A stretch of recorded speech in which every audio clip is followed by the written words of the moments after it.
So it's 9:56. I'm going to call the January 29th, 2024 meeting of the North Carolina Textbook Commission. We'll begin with a roll call.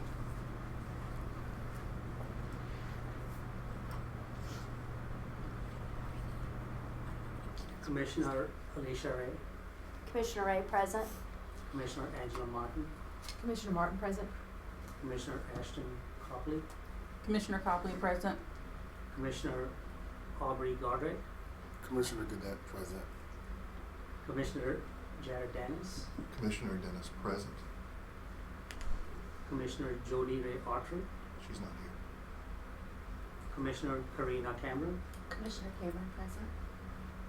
Commissioner Kathleen Linker, Commissioner Linker present. Commissioner Lindsay Sice, Commissioner Sice present. Commissioner Maria Bishop, Commissioner Bishop present. Commissioner Marlena Blue, Commissioner Matthew McLean, Commissioner Melissa Jenkins, Commissioner Jenkins present.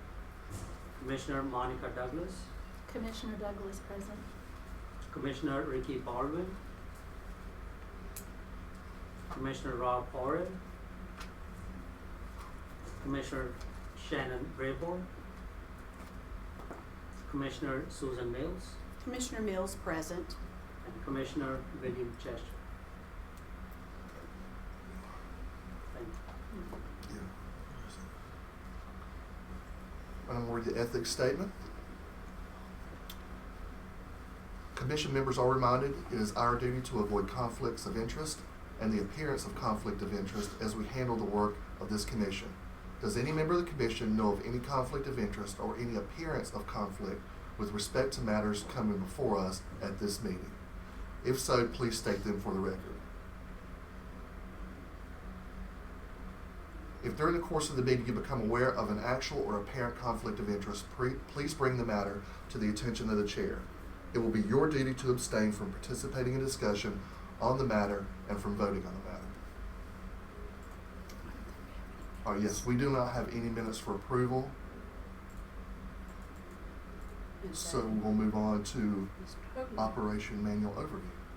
No, sorry, ethics training, excuse me. That'd be your call. All right, very good. Hi, everyone. Some of your faces actually look familiar. I've been on a call or two with you, and others I've met at different places.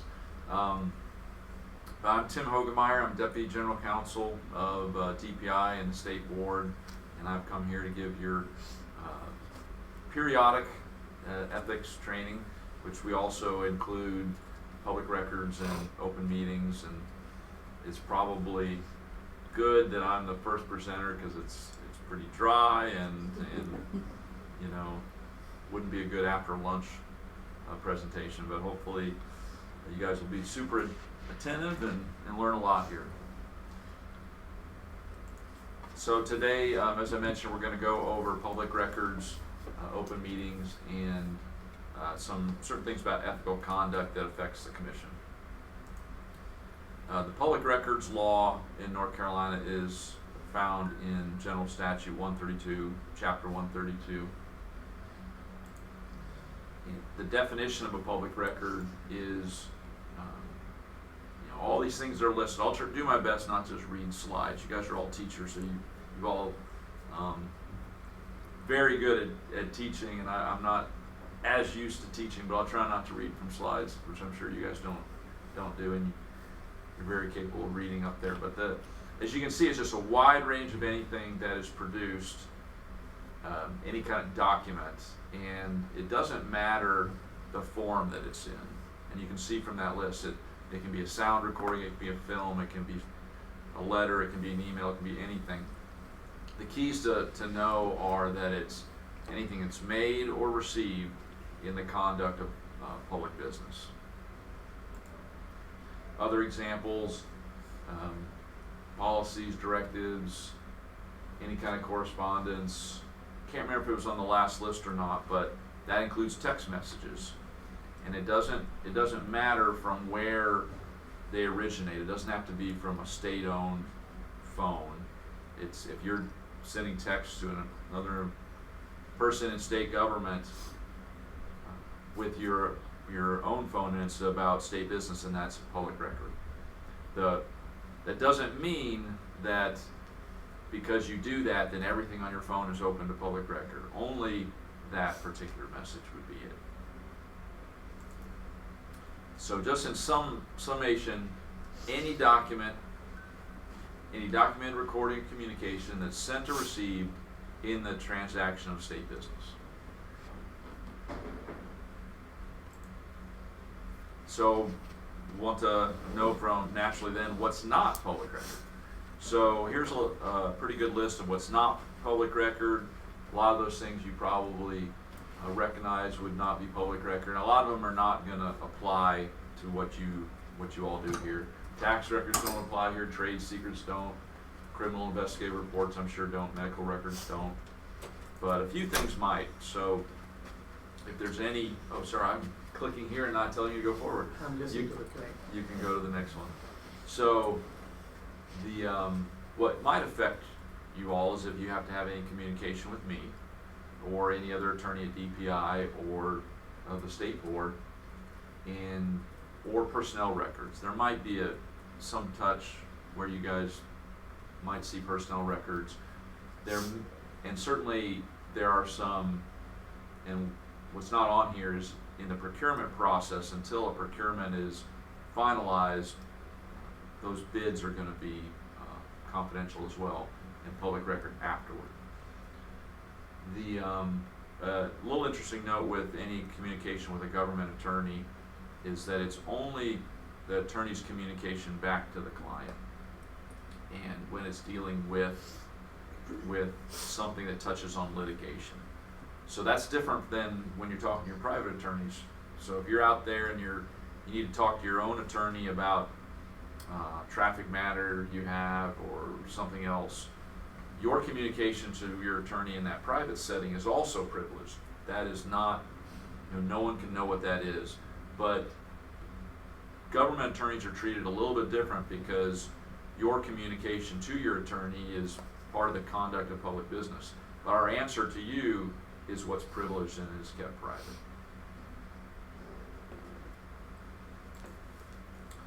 All right, for schools, more specifically, what's not public record? Again, this doesn't necessarily affect you here for your work here on the commission, textbook commission, but it's important to know, or interesting to know, for schools. So all the things you probably would think when you're dealing in school that would not be public record are there. Your student PI, public personal identifying information, that's what PI stands for. Emergency response plans. You don't want the whole world to know what you're going to do in an emergency because people could use that and exploit it. Things of that nature. So in sum, what's not a public record, if it doesn't have to do with the public business, it's not public record. If it has to do with an investigation of personnel matter, advice from attorney, or it has to do with the student, then it's likely not a public record. I put likely because there may be an exception within that. Also, rest easy that if your emails don't have to do with public business, they don't naturally get discoverable. When our office is reviewing public records requests from citizens, we'll go through, and if there's something of a personal nature that's nothing to do with public business, we'll either redact that or take it out. Because we know that there's going to be, it's just human nature. We're going to, at some point, maybe use our email to talk to our spouse or ask a colleague to go to lunch, or that stuff's not public record. It probably doesn't hurt you to have it released since you asked a colleague to lunch, but we try to keep anything that's not public business from being released. So who can access these things? Any person. And we're not allowed as the government to ask, well, who are you? They can do it anonymously, make a request, and we're not allowed to ask, well, what's your purpose? They can just ask for it, and they get it. And the law is written in such a way that it's an older law, it's written in such a way to be talking about you can come at any reasonable time and inspect these records. So it's written in such a way that they're talking about coming to a physical place and looking through the records. And that can certainly still happen, but modernly we just send them out electronically. You know, send people an email bunch or some sort of production, and in any format available. So if it's electronic, they can ask for it electronically, and we can give it electronically. If it's only in paper, we can. Well, there's some flexibility in how we give it to them. But if it's available in certain media, and they ask for it in that media, then that's how we would give it to them. So, if you receive a public records request, now, a little bit nuance here, whatever district you're in, whatever department you're in back home, and if it's related, the public records request is related to your business there, then I would follow whatever protocol your district has set up. But if it's dealing with the textbook commission, then forward your request, the request that you received to DPI's communications department. We want every public records request to go through there, and that helps us ensure we know all the public records requests, that we respond appropriately and timely, and that those requests always get screened for any confidential information. And it's helpful both for you all as a practitioner. You don't have to worry about fulfilling things, and it's also helpful for the requester, because then it's likely going to ensure more timely and more complete response. But the DPI may then turn around and go to the either the IT division and pull the records, or they might have to go to the practitioner. But we want all of them to start with DPI. All right. Here are some good things to consider when you're around public records. So verbal information, verbal communication is not public record. Someone can't say, well, what did you all talk about? We want to know what you talked about. There's no law that says you've got to say what was said in a meeting that's not written down. There's no law that says you got to tell people what's in your head. It's only written communication. And that's important, because maybe before, there are just times when it's advantageous to, now not, for you all, walking down the hallway and talking to someone is not as easy because you all are all across the state. But in your back home where you're working, sometimes it's advantageous to, if it's a sensitive topic, maybe go down and talk to someone in their office about it rather than creating a record about it. If another consideration is if public and non-public records are commingled, that's not a reason that the state can keep records from people. The law says we'd have to redact what is confidential or not public record and then release the rest of the record. And creating records. So this is a good thing to consider. If you don't have to create a record, you maybe consider not creating a record. Just think before you do. Whenever I'm making an email or creating an email, I always think about it through the lens of this will be part of the public record request. I think about that for my tone, for what I put in there, all of that. But it's a double-edged sword. Sometimes I think about it in that terms because, like, I'm not going to say this, and then sometimes I think about it, well, I'm going to make sure to include all these details so someone later on, when they make the request, this is all there in context and they know what I was thinking.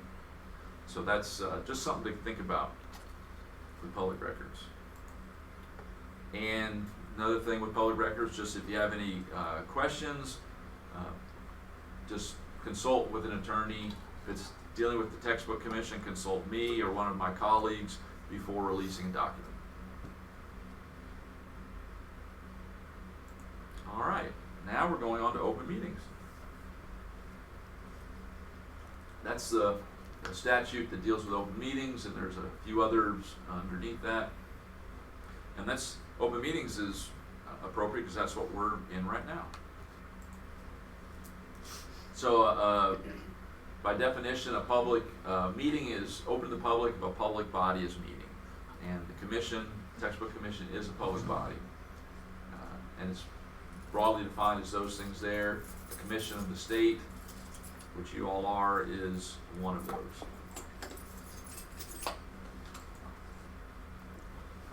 All right, so who must follow the public record, or excuse me, the open meetings laws? The State Board of Education, obviously, all of its committees and its commissions. The example I have there, CSRB, is the Charter School Review Board, but other examples, the Textbook Commission falls underneath that, as you're a commission underneath the State Board. Oh, and I guess I should have said at the very beginning of my intro, if you all have any questions, you can stop me right then when you have it. And you don't have to wait till the end. There will be a time where you can ask questions at the end, but feel free to raise your hand or ask a question as we go. I don't mind that a bit. So what kind of meetings? I think on to next again. So all official meetings where a majority of the members are gathered, and where the purpose is for executing one of these things. Legislative, policy-making, quasi-judicial purpose, administrative, or advisory. You all here are doing administrative and advisory functions. I would put that in that category here. So that would be when it's an official meeting. If you all decided to gather for go out to dinner together, or you all decided to have a Christmas party, you're not legislating, policy making, or doing any of those things there. So that's not a public meeting. But it also means the flip of that is true when you're at that cocktail party all together. You're probably logically going to sometimes talk about business, but you can't conduct the public business there. All right, so what are the things you should keep in mind when you're doing this? And a lot of these things are going to be transparent to you. The chairman and Deepak, they're the ones going to handle a lot of these administrative things that need to be done for a public meeting. But a notice is required about the purpose, the time, the date, and how long before the meeting the notice has to be. There's some factors there, whether it's a regular or special or emergency meeting. Minutes need to be kept, written minutes or a recording if it's a webinar type meeting, that can suffice as minutes. It just must reflect what happened. So the minutes don't need to be a transcript of what happened, but it needs to be enough detail where someone coming back afterwards could put together what y'all did. And again, a 2-hour meeting might only have a page and a half of minutes. It just depends upon what was accomplished. It does not need to be a transcript. So sometimes there's a need to go into closed session. And if you do, the closed session needs to be part of an official meeting. So you start an official meeting and an open meeting, and you bring it into closed session. A motion needs to be made, and the reasons need to be made, and the statute needs to be cited on why you're going to closed session. And some of the reasons include you're going to go over confidential records, such as student's record, attorney-client privilege matters, contract-related matters. So I would imagine perhaps when y'all are reviewing bids and whatnot, that would be a point where you would go into closed session, or could go into closed session, and if you ever had to look at personnel matters. So if it's ever found that open meetings were violated, like let's say it wasn't properly noticed, a closed session, another thing about closed session is you can discuss things, but if there's a vote to be made, you got to come out of the closed session to have the vote. And so if there's ever a problem with the open meetings laws, these are some remedies that someone could try to bring about. They could try to stop whatever action was voted on to be done, or they could try to invalidate the action or the vote that was taken. That they would have to do this in court. They can't just say, hey, it's wrong. They would actually have to take a court action to do that. I wouldn't be super worried about that. That doesn't happen a ton. So you can relax as far as that goes. Here are just some resources, and Deepak has the slideshow. If you ever want to know more about it, there's some resources, and there's some print resources. All right. Now we'll go on to ethics and conduct, unless there's open meeting law questions. Okay. All right. So we'll kind of break the ethics and conduct into two pieces. The conflict of interest piece, and that's typically where one of the bigger buckets of ethics that people need to be aware of is having a conflict of interest. And the other one is just conduct. So the policy that deals with conflict of interest is, there's a link there. It's a state board policy, applies to you all, applies to the board, it applies to all of its advisory boards and committees and commissions underneath it. Basically, it states that members have to comply with all applicable laws, and that the conflicts of interest are driven by the conflicts of interest laws, and are driven by the fact that the commission, you owe a fiduciary duty to do what's best for the commission and for the state and for the students, and not for yourself. That's kind of in a nutshell what it's about. And basically just not use your position for financial gain, whether it's directly or indirectly. And I'm sure you guys might chuckle, like, how could that possibly be? How could I have? I don't know. It could be, it could be that, and this is maybe more in the conduct, but it could be, a publisher offers to take you out to dinner. Could be you realize, didn't realize my husband has stock in this publishing company. Could be anything like that.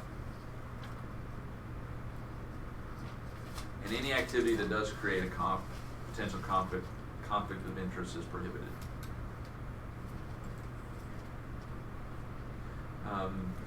So another note on that can, next slide.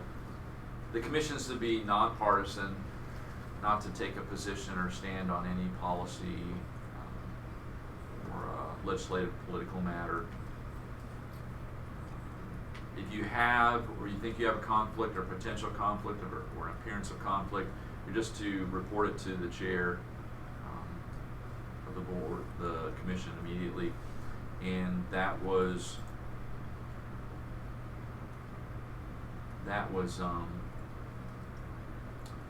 any violation of conflict of interest policy may result in suspension or removal from the commission. But it was already handled. You already had a real life example of the go to the next one. When it was read, I'm pretty sure this word for word pretty much was read, where you just at the beginning just offer a chance to reflect on, is there any conflict? Let me state it now. And it doesn't mean, so far, conflicts of interest, kind of talked about in kind of a punishment type, and like, that's bad. And it's just bad if you don't share about it. You can have a conflict and then share, hey, I believe I have a conflict with this particular item. I need to recuse myself when we all talk about that. That's complete, good, and natural. You've not done anything wrong just by having a conflict. It's when it's not shared, when it's not brought up.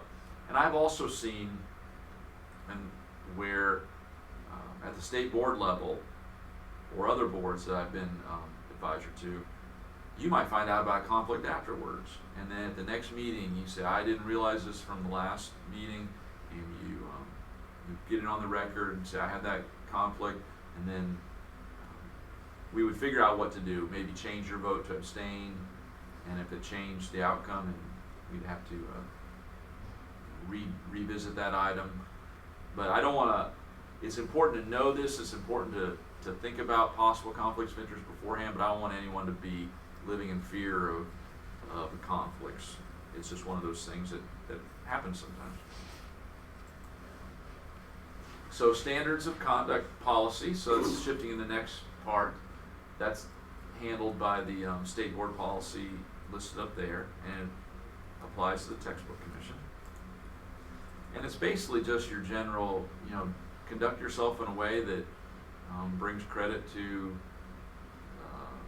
the state and the textbook commission and doesn't detract from it, which is, y'all are used to that because you don't want to do anything that as teachers and educators and administrators that would detract from your school or your district or your profession. So it's basically just that. So have the highest standards of personal integrity, truthfulness, honesty, and fortitude. Avoid actions that are in conflict with that and not in the best interest of educating children. So one area that might come up is you're not to solicit or accept directly and indirectly any gifts, meals, lodging, any of those things from people who are conducting business with the state of North Carolina and specifically the textbook commission. There are exceptions, and I know that if one comes up and there's a question, Deepak will reach out to me and we'll figure that out. But the standards of conduct policy doesn't prohibit meals and whatnot in certain circumstances. If it's a long-standing familial relationship, maybe you have an uncle that happens to be employed by a publishing company and you're used to going out to dinner with them and he pays, that's fine. Or if it's a gift from him and it's a normal Christmas gift, that's not violating the policy. You can certainly accept certain honors and awards, and reasonable compensation for approved secondary duty or dual employment is fine as well. It doesn't prohibit accepting meals, travel, lodging, and gifts for meetings sponsored by organizations. So like, let's say you go to a conference related to this and the one of the publishers is a sponsor of that conference and they are sponsoring like a breakfast spread or something of that nature, that is fine. And the reason that is because it's such a general donation to the industry itself. It's the chance of that looking like it's influencing you to take particular actions is just not there. But each one of those would be looked at, separately. But generally, with going to conferences and things of that nature, it's not a violation of this policy. So there's some other resources. If you have questions about any of those things, please contact me. The Ethics Commission, which also deals with these standards of conduct, you can look at their website for advisory opinions and look at the State Government Ethics Act, and there's other statutes to look at about bribery, benefits from public contracts, gifts and favors. But in general, those are the resources. Are there any questions about that last section or any section, or in general, anything you think I might be able to help you with?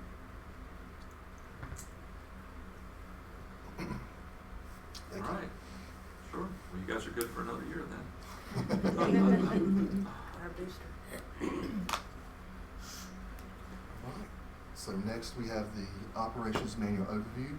Deepak. Thank you. You're welcome. All right, let's look at the operations manual now. The link is on the slideshow. And basically, I'm not going to go over everything that's on there. Tim has done a great job in talking about a lot of these things that are in the operation manual. But I'm just going to touch on a few rules of procedures. We always follow the Robert's Rule of Order, which is a standard for facilitating any discussions or making decisions like a body like us. we must have a quorum to actually conduct our business or meetings, and that applies to majority of the active numbers. So we have 23 members, but right now we have only 19 that are active. So which would mean 50% of 19 would be close to 10, right? So we have 10 folks, we can conduct our meetings. The voting, whenever we vote on something, it has to be in person. There should not be any proxy voting, and there would not be any secret ballots. We usually have 4 meetings in a year, and unless some special meetings are called by the chair, for whatever reason those may be. And open law meetings apply to our commission. We have to give a notice to the public for all the meetings and also provide agenda. We also have to, furnish the minutes. And like Tim mentioned, I took a note, the minutes must reflect what has happened during the meeting. It doesn't have to be, verbatim of what we talked about in the meeting, what the audio recording says. Subcommittees can be formed if, when we look at as a whole, if the work has to be divided among different subcommittees, that can be done. And of course, we have to abide by the state law and statutes that are in place for us to follow. Ethical practices, Tim already touched a lot on that, and conflict of interest, those are also mentioned in that operation manual. We have to have about 75% attendance, which means 3 out of 4 meetings in a year. Responsibility of the publisher for submission, that just is kind of, when the publishers also have this, kind of rule laid out for them in this invitation, but for us also, we need to stay away from interacting with publishers in private.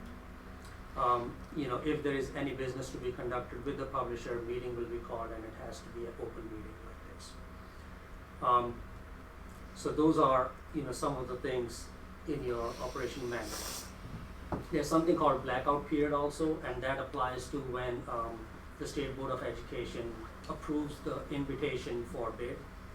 So when that goes out, from that date onwards till we decide on recommendation is made, and all the instructional materials that become a part of our adopted list, till then is the blackout period, and during that time you don't meet with the publishers privately or conduct any business that may seem like you're favoring somebody.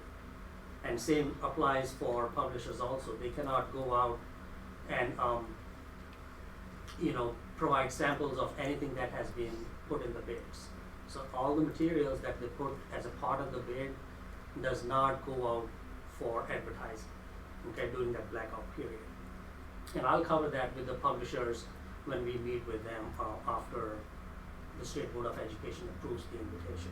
Can I add something real quick? Yes. And so as commission members, as long as, if you identify yourself as a commission member, publishers pretty much know they can't talk to us about it. It's grounds for disqualification. So they take it really seriously. So if someone is making a presentation and they ask you something, you can say, hey, just so you know, I am on the North Carolina Textbook Commission. They'll end that part right there. But if it does happen and you're not comfortable, then contact the Yes. And then the use of the textbook samples, and just know that the samples, when they come to you, like in print, the textbooks, you cannot use it for any other purpose other than reviewing and evaluating that,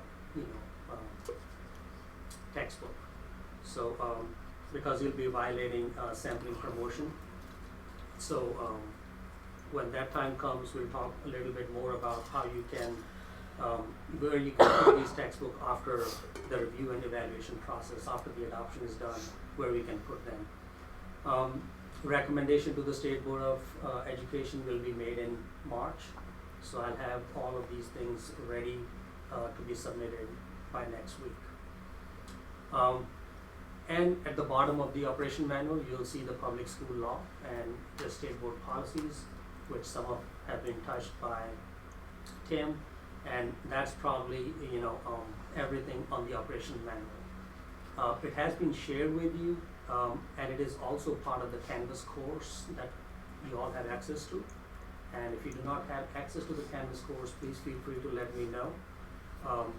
I have put the newer documents for this adoption cycle in there, and you all have access to that Canvas course if you want to revisit any of these things.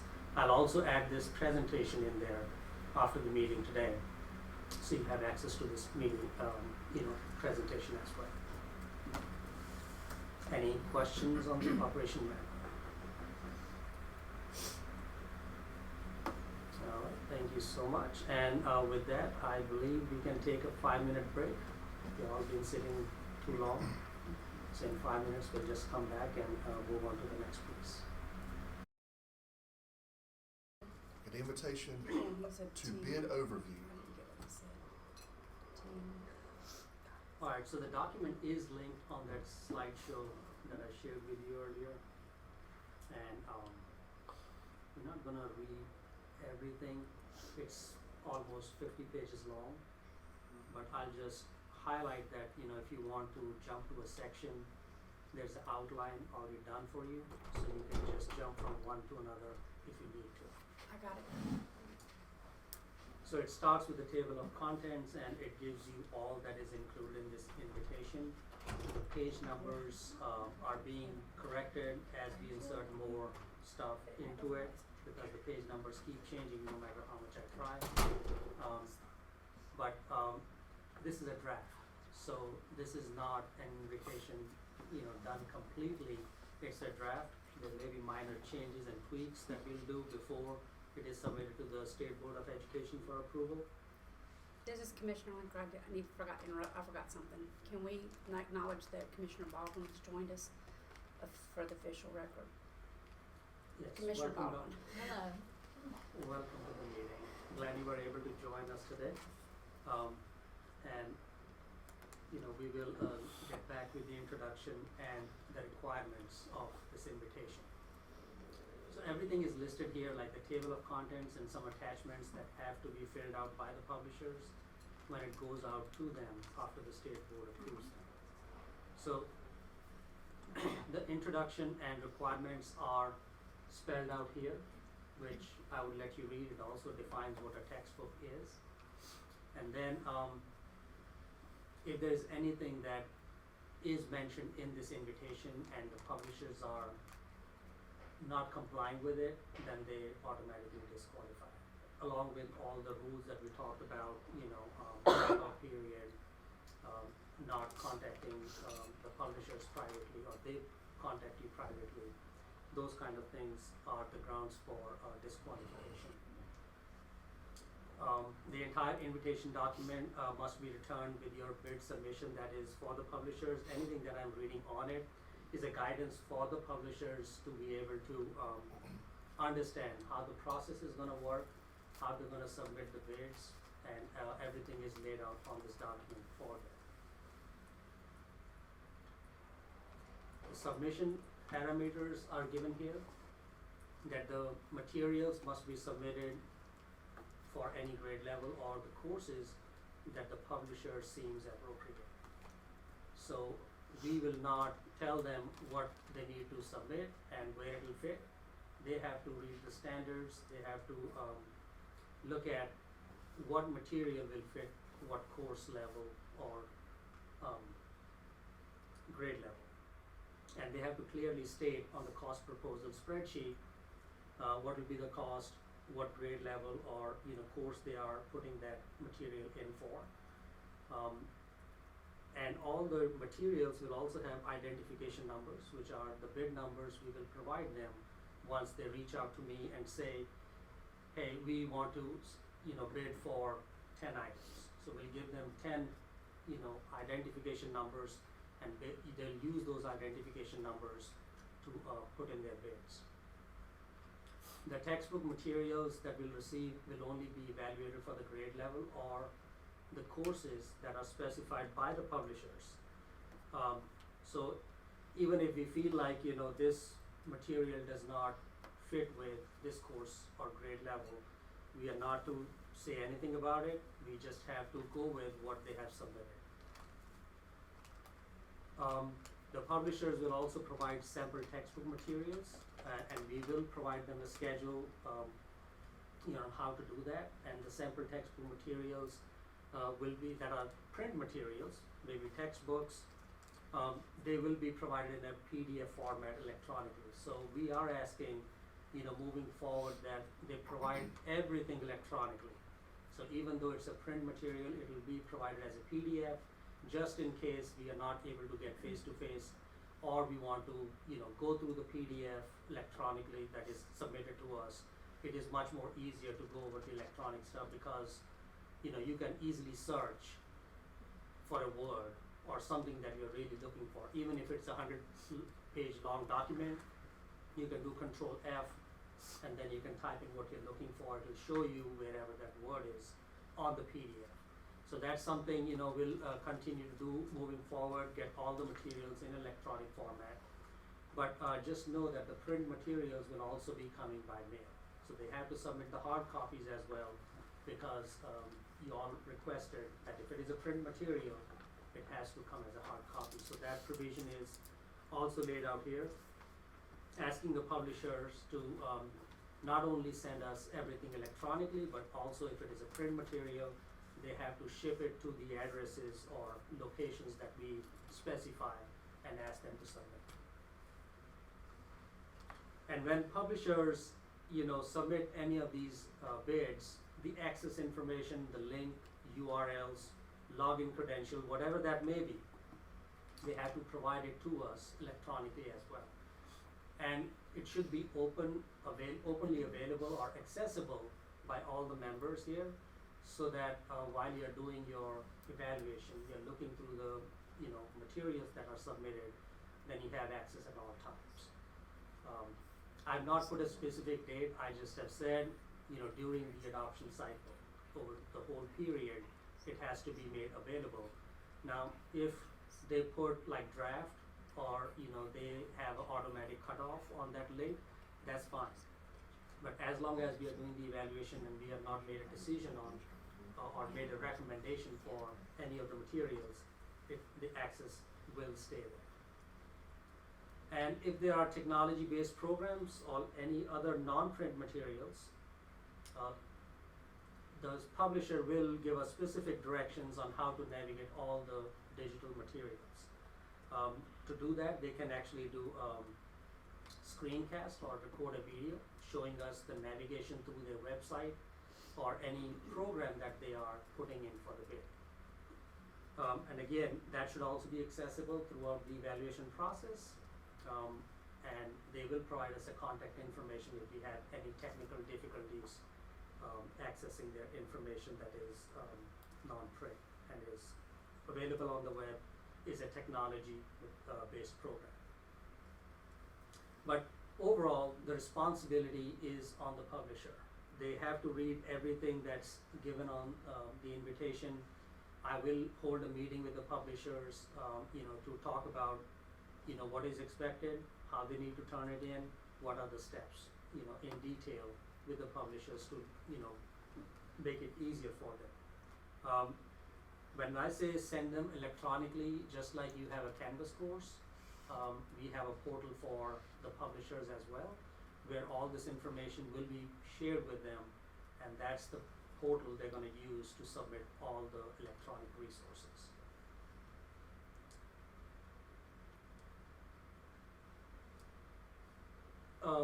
I'm jumping on to the last piece, number 9, that if there are any substitutions, then it has to be,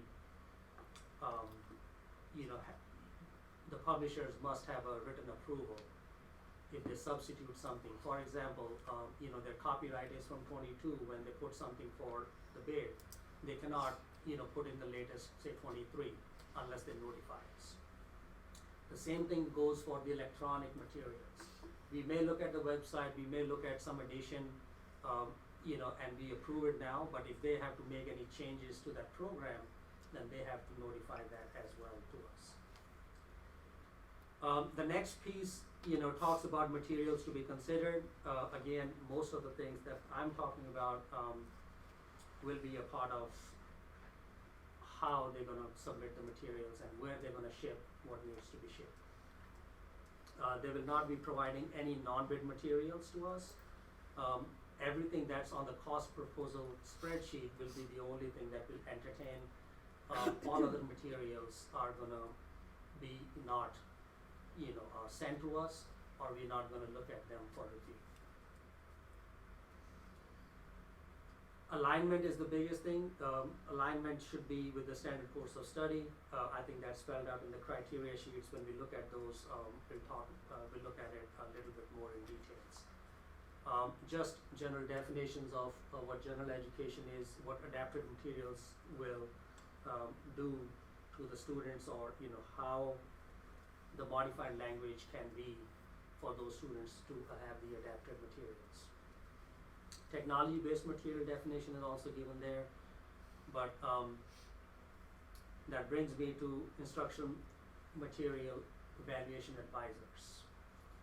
So based on how many bids we get, we'll decide on how many folks we'll get. The commission is going to decide how many advisors you would need to be able to properly evaluate all the materials that are coming in, and all those folks who are brought on board, they'll go through an orientation and training on how to look at the materials, how to use the criteria sheets in our next meeting for you guys, and then orientation and training will be done for the advisors that come on board. Sometimes alternately we call these advisors evaluators also, so it's one and the same thing, but just be aware that these will be the folks who are qualified and have more experience in the area of science, because that's what we are setting the invitation up for. So qualifications, the evaluation process is spelled out there. We also have a sheet that talks about the content areas for the evaluation process, all the science, kindergarten through 8th grade, and then biology, chemistry, physics, physical science, environmental science, and earth science.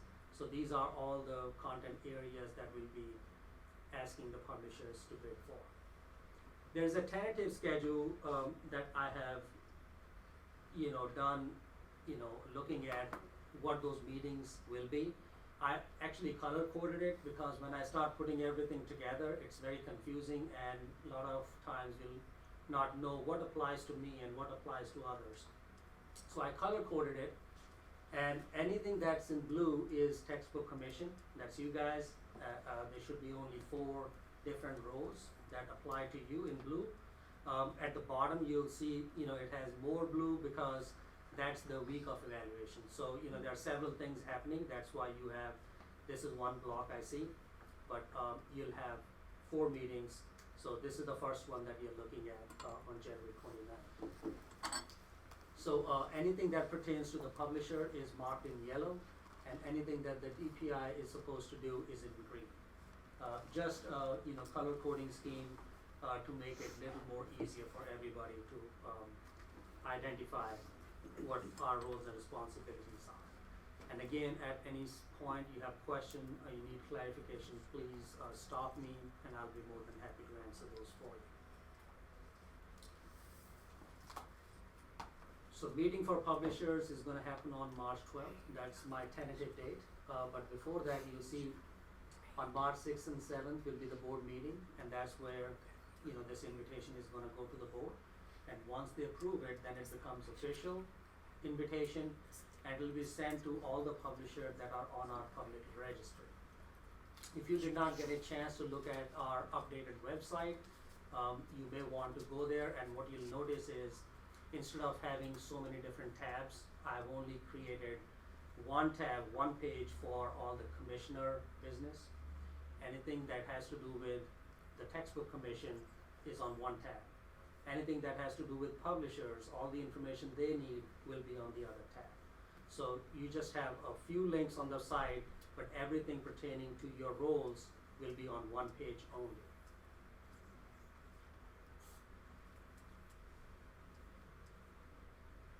All right, so let's look at the bid proposal information. So when you look at the bid proposal information, I try to just to avoid confusion, what will be sent electronically, what will be submitted by mail. I just, drafted the items that need to be submitted, and then I put a check there for electronic or by mail. Some of the materials you'll see, they're only coming in electronically because I think it's just printing paper for no reason, making the mail bulkier. Same documents being sent several times, we can, save paper, save the planet kind of theory. So this will all be submitted electronically, but everything that you guys need that is printed material will still be sent via mail. The locations where these things need to be sent will be shared with the publisher, so they will know exactly how to package it together, how to label them, and where to send them. There will be a transmittal letter, and this more pertains to the publishers, but this is the information just for you, what all documents they'll have to submit along with their printed materials. And of course, electronically, if that's what has been mentioned in the invitation.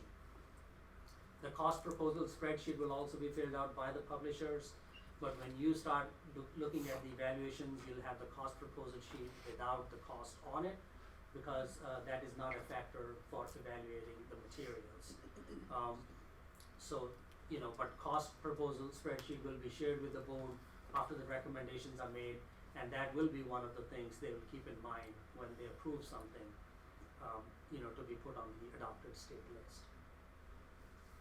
A bid sample information is also, and this is again all for publishers, I'm just putting it out for you to look at.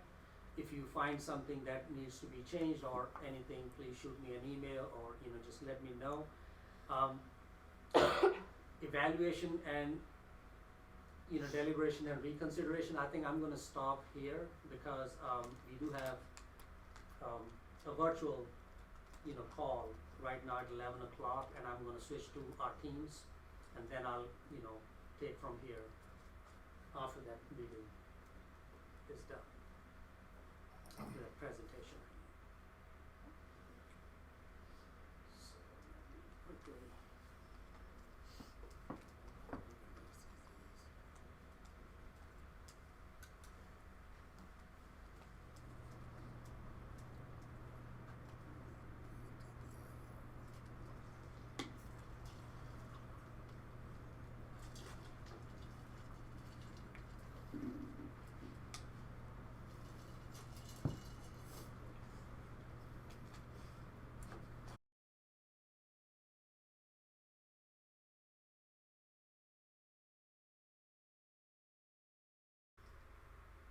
So we're gonna pick it back up from evaluation, deliberation, and reconsideration piece on invitation that we are gonna give it to the state board for approval. So looking at the evaluation, the week of evaluation, the publishers will bring all the materials to the site, and they're gonna set up their they'll be provided an area to set up the display. All the requirements of the display, what they can and they cannot do, will be is spelled out here. So they will know all the requirements, what needs to be set up, and the commission will actually appoint somebody to inspect beforehand to see that all the requirements are met. If the publishers don't follow the requirement, then their bids can be rejected there. Print versus non-print material, again emphasized here.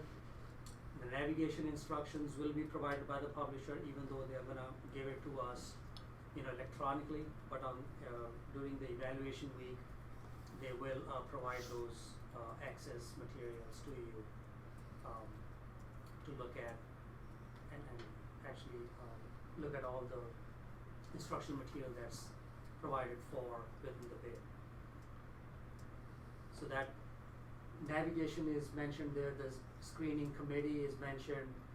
The publisher have the option to actually present to the board, to the commission, and if they choose to, that's optional, not required.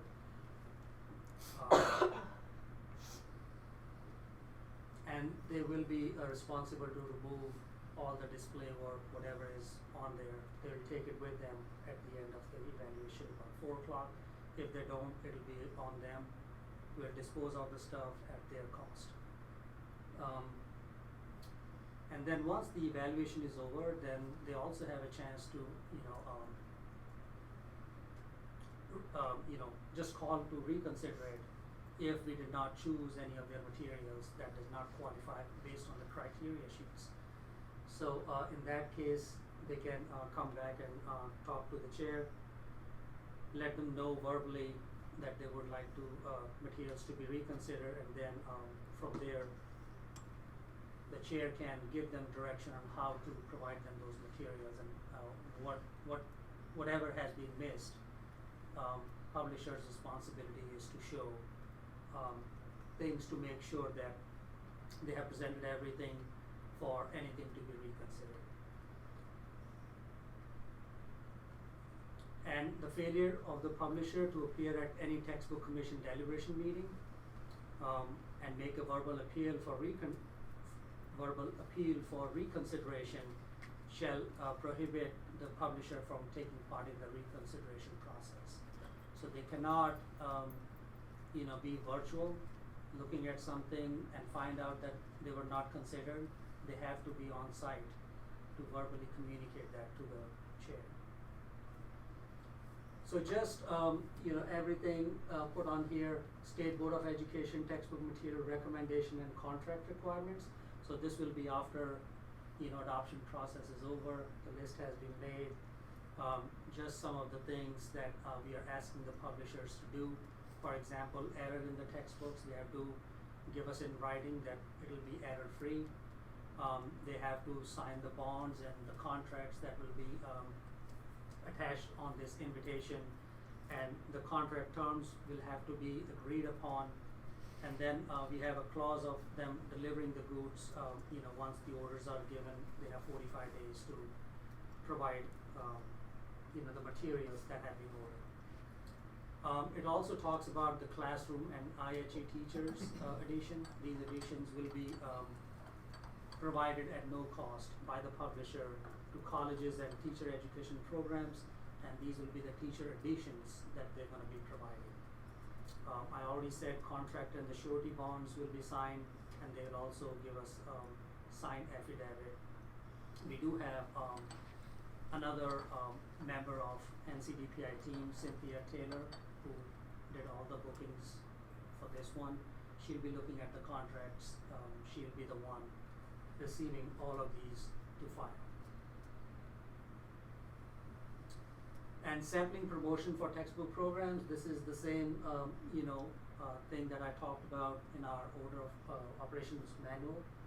Promotion shall include displays at conference. This is for the publishers. They cannot display at conferences or any sponsored workshop or seminars or any activities like that in North Carolina for any materials that has been put for bidding. And this talks about, ethics training that you got this morning. Again, not making any private meetings. We can do meetings with them if we do it publicly, but not privately. And same goes for the publishers. If the publishers, put undue pressure on any of the members of the commission, NCDPI, State Board, then they can be disqualified from the bidding process here. So, and that's all, everything is mentioned here. Errors in the textbooks, I've already covered that. And then comes the real, standard overview that you saw this morning. Dr. Akins, led us through the standards overview, how the correlations are. I did not mention the correlations. When the publishers set up the, displays, they got to also provide us correlation for every bid, so that 2 sets. yes. So say it again. 2 sets. Two sets of them, yes, and that is in there. Yeah. But I did not mention the correlation, so I just want to mention that that correlation is a must, so that we can align them with the standards for science.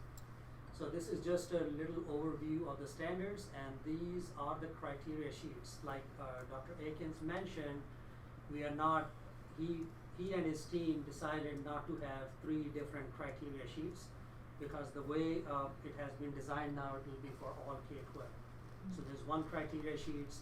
I have helped him modify it a little bit, like you have to circle the appropriate course, whatever you are, evaluating, that need to be circled, whatever grade level it is, and then evaluator's name and everything else. This is the place Commissioner Linker was talking about, adding for the curriculum kits, and I think we can take that into consideration and make those changes, and then bring it back to you so we can look at it again. Again, this is all draft. He talked about all the different parts, so that was part 1. Part 2 is about teaching and learning process, and then part 3 is assessment, and anything that did not fall in those categories, he made part 4, which is other. Okay, so basically yes and no, and the responsibility of evaluating or as per the criteria sheets is with the commission. You're gonna have evaluators that come on board, they'll be trained on it, how to do it, so the next session that we do, we'll emphasize more on how to use the criteria sheets and so forth. Okay, so today was just a glance so that you could look at it, like Commissioner Laker pointed out, what needs to be added to part A or part 1. So those kind of things, are beneficial when you chime in and help us look at all of this. So EL criteria sheets is also in there, and then comes the standard textbook contract that will be put in here. I talked to Tim this morning, that contract is being made. It is already done, but there are a few minor changes that we're doing. We don't have a full-fledged warehouse now, and we are asking the publishers to direct ship. So that's the major change in our contract. And if I did not mention before, the outline is on the right-hand side, so we can jump into looking at the surety bond. This is just legality. It has to be a part of the process for invitation when it goes out to the publisher, so they know what forms to sign, authority to submit the bids, and then cost proposal spreadsheet. We have given them an example how all the materials are going to be put on the spreadsheet when they electronically turn it in. Then attachment, Form B and Form M, which is again, the publisher is just mentioning that it is in compliance with NIMAC for accessibility purposes, and that's the attachment here. This is what I'm talking about. They have been given this also when they have their stuff on the adoption list. They have to sign this form and email to that generic email and let us know that they have already transferred those files, or they have provided those files available for us. If they don't straight away give it to NIMAC, then it comes to us, and then we'll get it further. An affidavit has been given here for the publishers to sign, and then the checklist have been made for the bid proposal and the bid sample. There'll be a few reviews. The references may not be all correct because the page numbers have moved, but basically, just giving them all the requirements that they need to have, or the information they need to have to be able to successfully submit materials for bidding. And while all of this is happening, we try to not engage in any conversation with them. We are not giving them any pointers. They cannot come back to me, ask questions. Everything, that's why we make an attempt to put everything in the invitation itself. So if the questions come by, which will be, they will get the opportunity to ask questions. When we do the publishers meeting, we will spell out all of this, but still they may have some questions that are relevant to them, and those questions will be entertained only in a written format. I'll provide them a form in that meeting, which they will submit their questions, and we will provide appropriate answers and also put it on the website and share with the publishers so that they have answers to the questions they have. So that is all I have for the invitation. With that, I think I'm gonna turn it over to Commissioner Linker. So, this is Commissioner Linker. I will thank you, Deepak, for the wonderful graphic that you created that shows the flow. I use that to help kind of like pace mine. I'm just gonna do like a little bit deeper dive for those of that weren't on here in the past until after we did this part of it, and then we'll address areas deeper as we get through the planning stages. So, I'm not controlling it, am I? No. So this is a lot of the stuff was either in the operations manual or because sometimes it's in both the invitation. So I tried to like refer where things were in case you want to go back and look at it because you also have this in the presentation. So look, first of all, as commission members, even those of us that have been on it for a while, like we need to really know what it means by textbook because there are still people that think when you say textbook commission, it's a Basil teacher's book. And so the definition is in the invitation, and it is broad. So basically, a textbook is any systematically organized material that's comprehensive enough to cover the objectives, which are the standard course of study and the criteria sheets. It can be any form as long as it meets those. So the publisher decides, what do I have to offer that I can package together that fits these criteria and the standards, and then that's what they submit, that's what they do their bid submission on. We don't tell them what, how, what grade level. It's up to them to decide. They have the criteria, they know what we're going to evaluate with, and it's up to them to decide and put that package together. And I think a lot in science you're going to see a lot more of the kits or experiments because obviously that's really important to the standards. So it's definitely not going to be just, if even not all, a textbook as traditionally. Then you got your online platforms. That's a whole nother piece. Planning. So our meetings up until June, well now July, is going to be planning. Planning for what we do as commissioners, and then for evaluation week and what that looks like through it. So again, I just kind of like put some high points in it. Training sessions, as part of the state board policy to have comprehensive training sessions. So our meetings from January to June, we have training sessions in ethics training today, in the introduction to the invitation, the adoption forms, and the DPI science consultants. In the followings, we will have evaluation platform. So when we talk about the criteria sheet, it's actually an online electronic platform. You won't have a sheet like that. It'll be converted into a digital platform. And so we'll have training on that digital platform, how to access it. That'll be at a following meeting. That's from the QUACS team who does that work for us. The science standards review, they'll come back and give us more in-depth, as well as the EL and the EC consultants, because we have criteria sheets for those lenses as well. And then how to navigate the submissions. So the logistics sessions are just basically to prepare for evaluation week. Like we talked about, checking materials in, what are responsibilities of commissioners to get that to run effectively, hiring those advisors that are our expert eyes to give us another take on the submissions. So all of that is also logistic sessions will happen a little bit each time as we go around. So, because I think mine's got notes. So go to the next invitation to bid. We got into a lot. You can read it for yourself. It's very detailed. It is for the publishers. That invitation is for the publishers, but it tells what their responsibilities are. Also is in the operations manual. The use of textbook samples is in the operations manual. We've already talked about that. And then the selection of textbooks is basically a general statute. And that's the general statute that states part of why we do what we do, what our call is, what we're here for. So then evaluation week is so there's two sets to evaluation. We as commissioners, it is on us, our ultimate thing is we need to look at all the textbooks offered for adoption, and we culminate that in a report. So there's the evaluation that occurs with commissioners, and then there's the evaluation that occurs with the what we call advisors, and sometimes we call evaluators because the terms change and are around.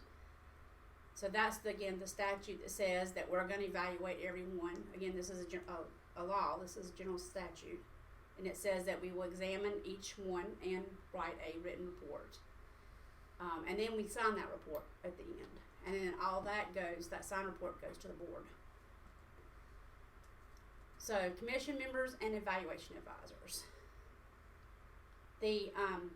What we do as commission members, the evaluation, is we're looking for, and a lot of this comes again from text 000, 003, a lot of it's in the operations manual. We're going to evaluate them giving special considerations for the suitability of the textbook to the instructional level that there's offered. So if they offer it for third grade students, is it appropriate for third grade students? And the subject matter, whether it's aligned to the standard course of study and how it's aligned to the other criteria sheet. And then if you want more specific details, feel free to look at those two. Those are DPI policies. For the evaluation advisors, we'll talk a bit more about that at the next meeting, but when we talk about evaluation advisors, the law allows us to have external expert evaluators. So as a commission, we represent a wide range. For instance, I'm a curriculum coach. Commissioner Seiss is actually a science person for her district. I know Commissioner Mills is CTE. And so we don't all have a lens on everything. And I'm also primarily, personally, elementary, little middle. So I would like to have another eye on like the science courses. So that's what we get our evaluators for. They need to be certified in that course of which you're asking them to look at. They need to be currently teaching, so we cannot hire retired teachers. And we prefer, not we, and so does the DPI consultants, they prefer someone who is currently teaching that course or that grade level. We can go a year off, like if they didn't teach it, if it's high school especially, and they didn't teach it this school year, but they taught it spring of the last one. We can consider that, but it needs to be currently taught because you want someone who understands the standards before they come to look at the material. We want representation across the state, and that's part of what we'll do when we go to choose them, to make sure that every district, every region has representation. Small schools, large schools, charter schools. And so we try to get representation across the state. Their role is to provide us an expert eye. They use this same criteria sheet that we use. We always use the same standards criteria and the criteria sheets the same way. And so basically they'll come with us, we'll be in place for a week. They'll look at the material, and at the end of that week, they get a chance to provide us an unbiased review. They get an opportunity to share their most important takeaways to us in a session at the end that we call debriefing. So we pull them all in by grade level usually, and then just what are the high points, whether they be pros or whether they be cons. They don't vote. They don't have a choice in the selection of the textbook for the recommendation. That's us. They're just giving us what they found and their highs and lows, and then we have their written work also after they leave. And so that's their job, would be to provide that for us. Again, there's more specific information about what that entails for advisors in the state board policy. So you heard mention about the deliberation and reconsideration meeting. So we have evaluation week, and where everyone comes together and they spend some time working. The advisors, the commissioners, we're facilitating that. We're there to help them, logistics and things. We then leave evaluation week and we work on our own report. We're listening to what they told us. We're looking at the materials ourselves. We're coming up with a loose report ourselves, and then we come back together for what we call our deliberation or reconsideration meeting. It's usually a month but usually 4 to 6 weeks later. So that gives us a chance to continue digging into the materials. And so the deliberation meeting is set up that we meet together. We consider each bid number separately. We have a brief conversation, because that's what it is. It is a discussion amongst us, what we found, what we didn't find. I might find something and not find a standard, and another commissioner member might have been able to find the standard, and so then we discuss it, and then we vote whether we recommend or not recommend for that to be put on the list for the state board. Following that is when we talked about reconsideration. So after we vote, if we vote no, the publisher is there sitting in the room listening. They have the opportunity to ask for reconsideration, which they would come up to the table with either Dr. Dennis or myself, and we would give them a time. They have an allotment of time that they can speak based on the number of titles that they're asking for reconsideration. They will talk about their submissions. They're giving us a presentation. DFOT did a good job of saying that would be what we found lacking. They would be trying to show us where it's at. That's the purpose. And then after their presentation, we discuss it again.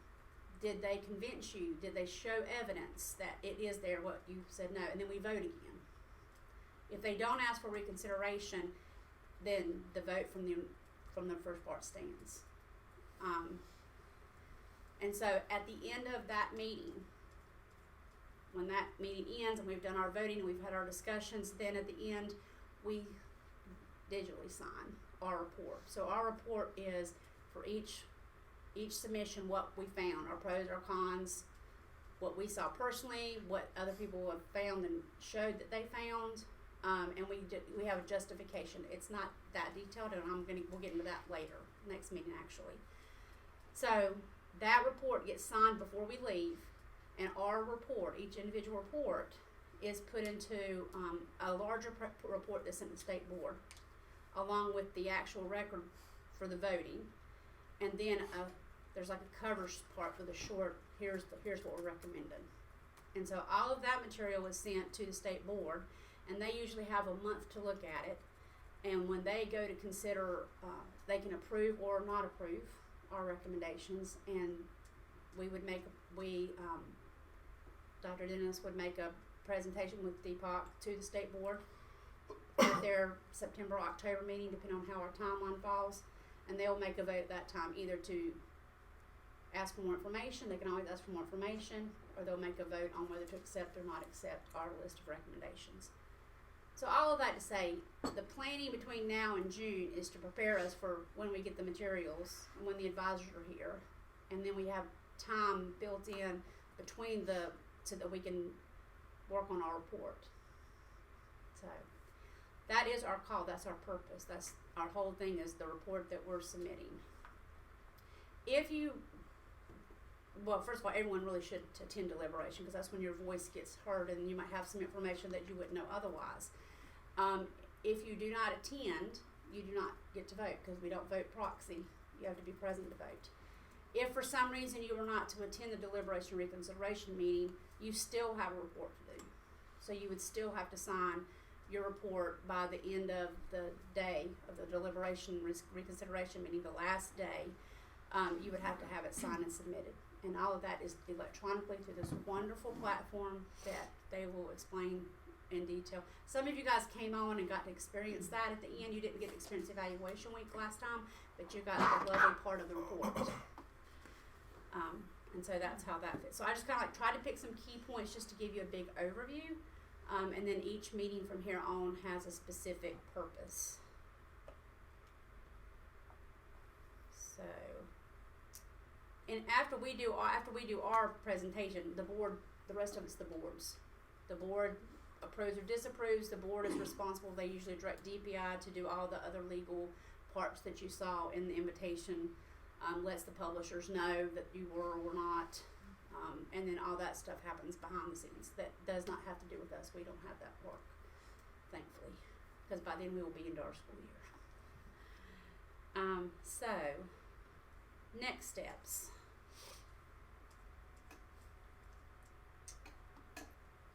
So, kind of changing directions to where we're going for next. Thought I had, oh, there it is. When you look at the next steps, we're gonna have a really quick just discussion about future meeting formats. And that would be for the March 25th and the April 29th meeting, because those are the next two meetings we have. The March 25th meeting is when we get our content standards review, and when we have our evaluation platform training. That we will also start talking about advisors at that point. On the 29th, we will plan for the evaluation week, the adoption cycle. We will know by then how many bids were submitted, what we have, how many things we have to look at, because the bids are actually would be opened on the 12th. So between the 25th and the 29th, there's some things that need to happen off.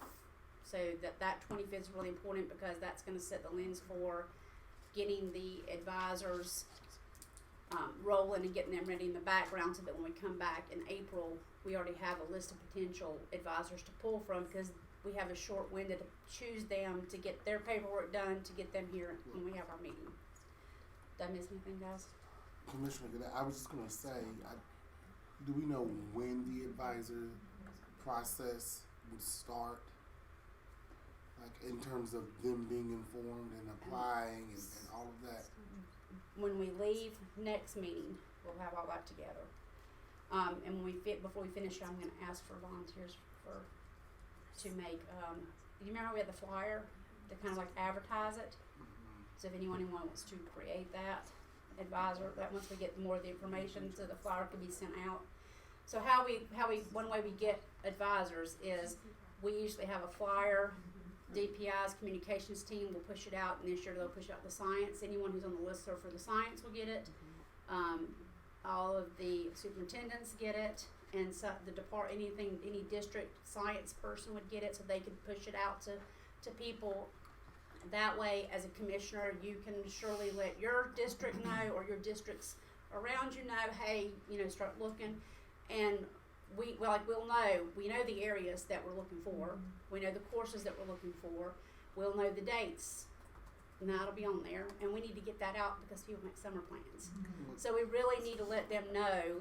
Commissioner, I was just gonna say that the sooner we can Yeah. do that part and start putting it out. I mean, if we could put it out in the month of February, I don't know if that's feasible. And the only reason why I'm saying that is because a lot of schools have changed, districts have changed calendars and shifted it different places, and so to try to make sure that we are getting a true representation across the entire state, I think the sooner we can do that will be a lot better than waiting until after March 29th, which is basically April then. And so if we can reconsider the timeline for informing, getting Commissioner Ray possibly to assist with that flyer, if she would be willing to do that. Thank you, D-Talk. And trying to get that out there, because I just think that if we wait, we're not going to get who we need, I feel. Do you have the flyer from last year? From time before? Is it in the stuff that we have? I'm not seeing it, but if you have the information, I'll be glad to make that invitation so that it's off your plate. This is Commissioner Mills. Commissioner Linker, help me here, because I know we've got some new people here. Now, those advisors actually come up that week of June, and they are also compensated. Is Yes, that they are, correct? and that's what I spelled out in the believe. Okay. invitation. But I just wanted to kind of get that Yeah, out there. it Okay. is. They are paid for theirs, and in the invitation, there's a section that actually spells out Okay. how, and that information is usually put on the flyer. The qualifications, the date that we need them, that they're reimbursed. If they're within 30 miles of Right. the location, they would be provided overnight, and reimbursement for meals Travel. and travel. And travel if you're driving in, but if you spend the night, then you would get. So all that is in detail. If you want to go back and look at it, is in detail in the invitation. So I guess we could kind of go ahead and mention it then to our friends that we know that are science teachers. I think so. I think I like the idea of moving the date up too. I just wasn't sure if everyone would be ready to do that before we talk more about advisors next time. So that's a good thing. So do I have anyone who wants to work on a flyer? Commissioner Ray, Deepak has said he's going to take care of that. So, Yeah, I just need Okay. the information, I nominate designing him. part, I got it. Got it. why do I keep getting nominated? So then, so Deepak, I can get with you and we can decide what information we have versus what we need, and then just kind of put a flyer together. Sounds good? When we put out the flyer, we're not saying we're hiring you. We're saying if you're interested in this and you have these qualifications, then you can apply. And then when we come back and we know how many we need, then that's when we talk about, oh, we need 10 for biology. Every district gets one, and the even areas will get another one. So we can divide it out across. And that work actually comes behind the scenes. Like we won't talk about that at a meeting. I'll just take the numbers and try to evenly spread them out, and then we'll just say, region, Northwest region, you have this.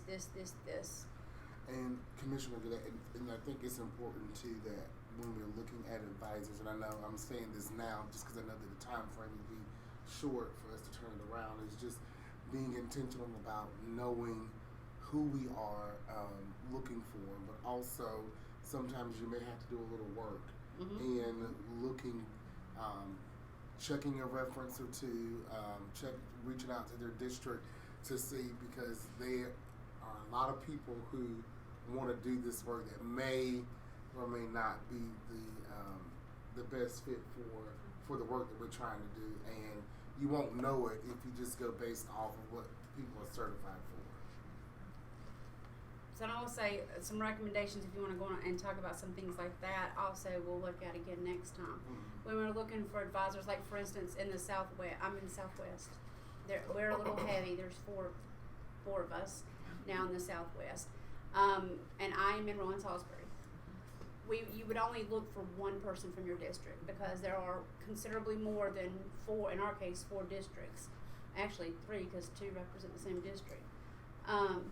So you would look for other districts in your region. We're trying to get equal access of representation across the state. So you might personally know 3 people that would be great for the job.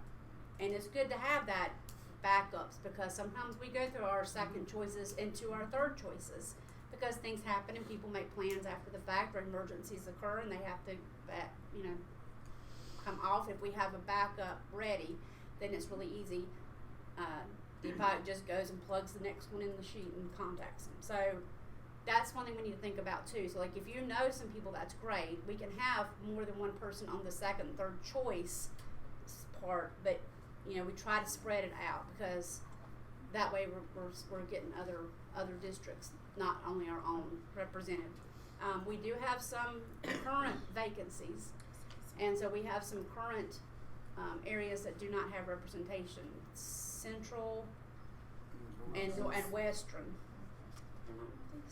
I'm Southeast, but You're I've done Northeast. That's and right. That's Southeast right. The past couple of years. So Northeast, Central, and Western currently do not have. And so if we don't have representation by then like I'll probably take one, because there's 4 of us in the Southwest. That's why Commissioner Gaudet took, because he lives right close to it, Northeast. But we'll talk more about that in detail next time. And you will work with, if there's more than one person in your region, like you'll work together and decide how you're going to divvy it up to figure out who they are. So I've made notes. But we're going to make a flyer. As soon as we get the flyer ready, we're going to put it out through communications. And if we can send it to the commission members, so that way we have it. If you want to send it out to the districts in your region. And then when we come back in March 25th, we'll talk more about what that looks like. But we won't know how many we need until April 29th, until the bids are open. Okay. So the next thing we need to talk about then is going to be the format. So this time we had an in-person format. It's our first meeting, and we want to get everyone off to a good start, feeling confident in the ethics training and everything, that the logistical information that gets kind of thrown at that first meeting. We do want to talk about the options of the next 2 meetings being in person, like this one's only in person, or in person with a virtual option. Now, I do want to take a minute just to point out the virtual options, we've used that in the past and it's fine, but there are parameters that have to happen if you choose that virtual option.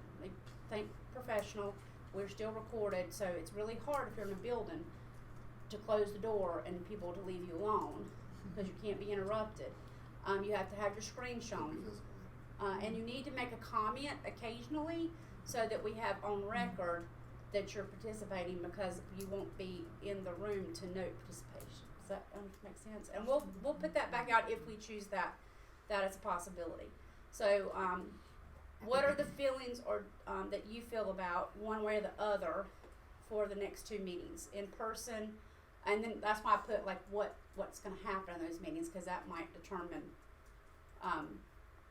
which one you would like. So we're open for discussion. We're not going to vote on it. We just want the discussion, and then the chairman will ultimately make the decision.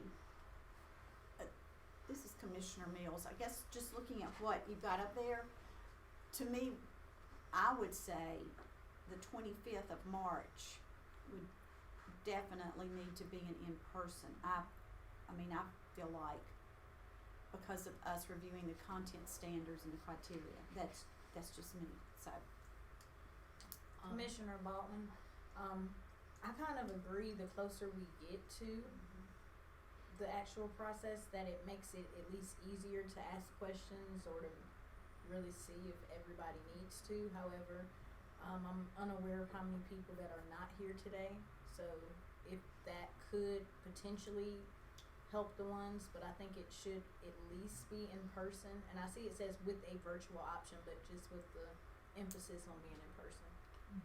Well, I think if you have a virtual option, or I should say the other way, if you don't have a virtual option, it makes people more dedicated to trying to attend because they don't have that last minute, well, you know, I need to do this tomorrow, I need to be back a little quicker. I will say that I feel personally that in-person meetings are much more productive than online. I have not done this process before. I started in September when we did the approvals and all that. So personally, I'm going to be in person because I think, you know, that I need to see all the tangible materials to be able to ask questions easily, and just, you know, generally it's easier to collaborate in person, in my opinion. So unless someone has really strong feelings about needing virtual options. How many people do we have, and I know everyone's not here, that this will be their first time going through the whole process? And then some And then that aren't here. you've got some that aren't here as well, right? And I'll speak up, this is Commissioner Copley, and say coming in at the approvals last year with everything being virtual and trying to go through the materials right before we actually did everything was not as pleasant as it has been to be here on the committee and speak and talk and ask questions for somebody who's new coming in. Well, for some reason you feel very strongly that we need a personal option and you don't want to speak now, just feel free to reach out to me via email. But I will say that just personally, I feel like it would be a lot more productive in person. That's my opinion. Everyone has one. Right. I think that's the end. Does anyone have any questions about all of the information that we have learned today that you can think of now that you'd like to ask? If not, you know, you can reach out to any of us between now and March. That was the last thing. That's it. Other than you're going to talk about. Talking about summer. Yeah, I think for the travel paperwork, you have already been given that W-9s. Yeah. If you fill them electronically and give it to Cynthia, you're good to go. She's gonna, you know, do your reimbursement for the travel. So you have those forms, If you right? haven't done the W-9 form, it was available to you electronically. So just fill it out, but I can send it to you again. Just shoot me an email. I'll send you a copy. And if you've already done your W-9, you're good to go. How do we know if we did it or not? Yeah. Like Because from last year or from September when we came in September. Have you That's gotten a all. check? Have you gotten a check? If you've gotten a check I have, about it is this, then you've done yours and you're good to go. Not today, but like when we were here the last Yeah, in time. September. Yes. But if Okay, you've we're if good. you've never gotten a check, then Then we're good. you haven't done it. Perfect. One more, this is Commissioner Linker, one more thing we need to talk about. We would realize that there is a conflict in the dates that we have for evaluation week, that we are gonna need to push into July, which means we're gonna push the deliberation and reconsideration meeting further, and I know, we know that schools start for a lot of people, so we're gonna push it after the I was at the normal start. Half of us, there are at least 4 commission members that are on an early start schedule. So we start beginning of August, and then everyone else starts the 3rd week in August. So we're probably looking into Whatever that closest to the Monday the 25th, I believe that's Yeah. the way they articulate it. So it'll be after that. So there will be everyone some would have shift. started school. For the, That's for September. for both. So we're going to switch we're looking at shifting the evaluation week okay, to July 7th to the 11th. week, okay. That week. 7th to the 11th. Mm-hmm. Yeah, okay. Because we were trying to avoid some things that we knew, like ISTE, and then there's some things going on in Greensboro So that June 16th to the 21st is not no. happening. Okay. This is It'll- Commissioner say so. I was like, We need to, because we would come in on The the 6th, Saturday. so we need to make that, because you're telling them the 7th, Oh, that's Saturday. not, Well, 7th Well, if through you the can't, 11th is that's, not us. if we're having the publishers set up, we usually have them set up the night before, and so that becomes part of our duties. Is we are in rooms to facilitate that checking in Commissioner material. Martin, what dates do we need to write down? We would come in on the 6th of July, July 6th. but the evaluation is 7th to 11th. What part of the day on July 6th? Yeah, By that's lunchtime, because they usually By come in lunchtime. and set up before we have to either check them off. July 6th is that Saturday. Mm-hmm. Now, we could say Sunday and then push the evaluation week through Friday. So instead of be Sunday through Friday instead of Saturday. I think that would be better, being that it's the holiday weekend. Oh, that's true. So I think if you do the Sunday, that's So 7 more through 12. accommodating. Yeah. And then we would come in on the 7th. So for evaluators, it would be the 8th because they wouldn't need to be there on the first day. We would check in stuff. If you're 12 months, do you have Fridays off? Do you have your 410s? Yes, we do. Yeah, we do. Okay. So when we look at the dates for the advisors, they wouldn't come in the night before like we would. We start them late enough that they can drive in the morning and start them at lunch. So the July, then what's the September? The last Monday of August. 27th. So the last, That's the so first day of school. yeah, so the last Monday in August, It won't be. 26 is where No, it's they're going right. to start. Mhm. So everyone would have started by the 26th. Yeah. So September, when you don't want to do it that week, is that like that? You do the second week, The 9th. the 9th. Yeah. September 9th, that's after Labor Day? Hold on. Well, September 6th. Make sure we don't have to- It is. That's Labor fine. Day's the That works for 2nd. me, yeah, because my board meeting's on 3rd. And it'll be the 9th and 10th for everybody. And that's usually 2 days. Yeah. Mhm. If we don't need the 2 days, then we'll back off, but we won't know all of that until we know how many bids we have and what we're looking at. Yeah, Commissioner Martin, I'm just curious because it's so hard to get subs.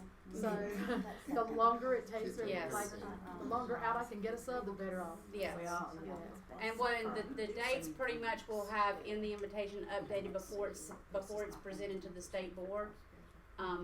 We don't have to go back to them to change the dates, as we found out in the past. But we have to still announce the dates, and then we'd have to announce the change of the dates.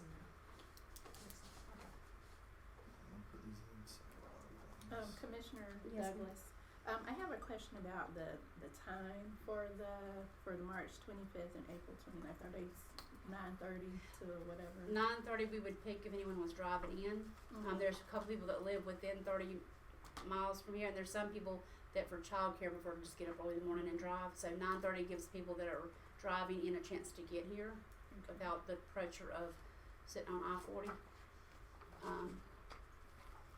And they'll probably last at least this long, if not, I mean, they'll be till probably 2 to 3 before we're finished, given the amount of information that we're gonna have next time especially. I do think everyone on the commission experienced the platform last year, so I don't think that's gonna be as new. It's just a refresh, cause I'm not sure that they're gonna make any changes. We pretty much have it fine-tuned to a perfectly well-oiled machine.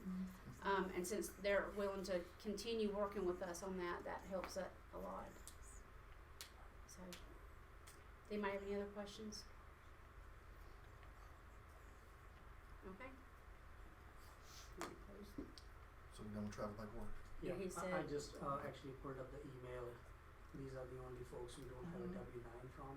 Okay. So if you guys can just send that in to Cindy or myself, then you're good to go. All right. 3 of those people aren't here, so Right. we wouldn't have to worry about them. But you might need it before the next meeting. The sooner the better. Mm-hmm. All right. Any questions or any other business before we adjourn?